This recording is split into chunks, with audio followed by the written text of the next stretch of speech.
Bonjour tout le monde. Alors, où en étions-nous? Nous en étions restés à un éventuel allongement des goujons.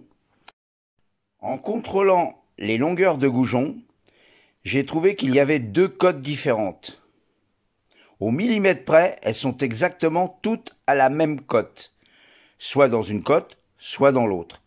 Mais il n'y a pas de différence entre les deux. Donc j'estime qu'elles ne se sont pas allongées. J'ai donc remonté les goujons que j'avais et j'ai commencé à refermer le moteur. Il ne me reste plus qu'à mettre l'arbre à cam et les basculeurs. La culbuterie est entièrement remontée et je ne fermerai pas le carter supérieur tout de suite car je veux contrôler s'il y a bien de l'huile qui arrive sur les paliers correctement. Afin de vérifier si l'huile arrive, il va bien falloir, bien sûr, remplir le réservoir d'huile.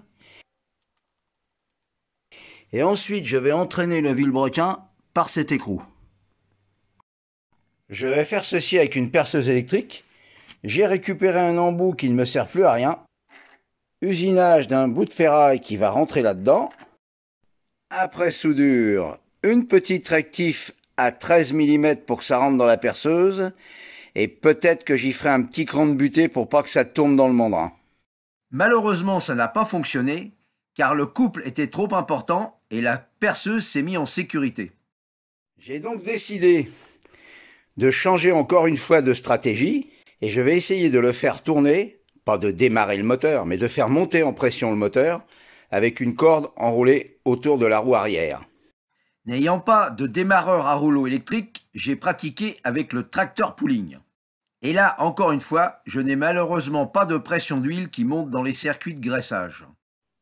Compte tenu que je n'ai pas la certitude que l'huile monte correctement dans la culasse, j'ai pas eu d'autre choix que d'avoir recours à une autre méthode beaucoup plus fiable. J'ai donc entamé de redémonter la bâche à huile et de ressortir l'embrayage et je vais vous montrer pourquoi.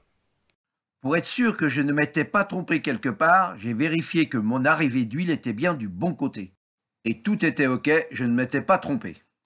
Des copains m'ayant donné cette astuce, j'ai mis un pignon au bout de ma perceuse et je vais entraîner la pompe à huile avec celle-ci. Celle-ci se cachant à cet endroit, ça n'a pas été trop compliqué pour pouvoir l'entraîner correctement. Malheureusement, après plusieurs essais, ça ne fonctionnait toujours pas. Après réflexion et concertation, on m'incite à vérifier si la pompe avait bien amorcé.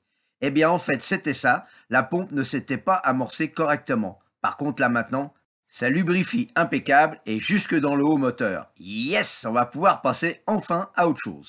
Merci d'avoir regardé.